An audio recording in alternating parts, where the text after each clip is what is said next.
पटना से इस वक्त की बड़ी और अहम जानकारी हम आपके साथ साझा कर रहे हैं, जहां पर आधी रात पप्पू यादव की गिरफ्तारी के बाद लगातार राजनीतिक माहौल गरमाया हुआ है। एक के बाद एक बड़ी प्रतिक्रियाएं सामने आ रही है और इसी बीच कांग्रेस नेता राहुल गांधी की तरफ से भी बड़ी प्रतिक्रिया सामने आ चुकी है, जिसमें कांग्रेस नेता राहुल गांधी ने नीट छात्रा की संदिग्ध मौत को लेकर के भी बात कही और साथ ही पप्पू यादव की गिरफ्तारी को इससे जोड़कर भी देखा है। बड़ी जानकारी हम आपके साथ साझा कर रहे हैं। कांग्रेस नेता राहुल गांधी ने एक्स पर ट्वीट किया और अपने इस पोस्ट के जरिए उन्होंने बड़ी और अहम प्रतिक्रिया दे दी। उन्होंने कहा कि नीट छात्रा की संदिग्ध मौत पर सरकार यहां देखने को मिल रहा है कि कड़े एक्शन ले रही है उन लोगों के खिलाफ जो इस पूरे मामले में संलिप्त नहीं है, बल्कि उनके लिए आवाज उठा रहे हैं। उन्होंने कहा है कि इस दर्दनाक घटना और उसके बाद की कार्रवाई ने एक बार फिर सिस्टम की गंभीर विफलता को उजागर कर दिया है।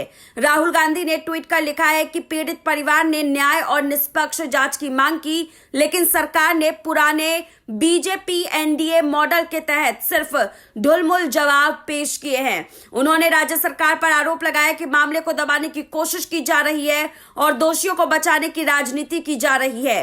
राहुल गांधी ने खासकर कहा कि जब तक जांच निष्पक्ष नहीं होगा और दोषियों को सजा नहीं मिलेगी, तब तक बिहार की बेटियों के प्रति ये सिस्टम सुरक्षित नहीं कहा जा सकता है। उन्होंने ये भी कहा कि ये राजनीति नहीं, इंसाफ का सवाल है और हर पीड़ित को न्याय मिलने तक आवाज उठाई जानी चाहिए। राहुल गांधी के बयान में ये भी कहा गया है कि प्रमुख नेता पप्पू यादव आज पीड़ित परिवार के साथ मजबूती से खड़े हैं और ये स्पष्ट कर रहे हैं कि सिर्फ राजनीतिक प्रतिद्वंदिता से नहीं, बल्कि हर उस आवाज को दबाया जा रहा है जो न्याय की मांग कर रही है।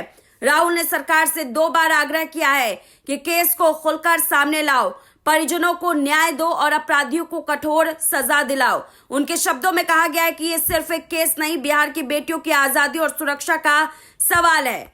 तो ये बड़ी प्रतिक्रिया राहुल गांधी की तरफ से सामने आई, जिसमें उन्होंने सरकार पर निशाना साधा है और यहाँ वो सीधे तौर पर कहते हुए नजर आए कि पप्पू यादव ने न्याय के लिए आवाज उठाई, पीड़िता के लिए आवाज उठाई और इसी का ही फल है कि आज उन्हें जेल के अंदर पहुंचाया गया है। बहरहाल हम आपको ये भी बताते हुए चले कि पप्पू यादव की तबीयत लगातार बिगड़ी हुई है और उनका अस्पताल में इलाज चल रहा है।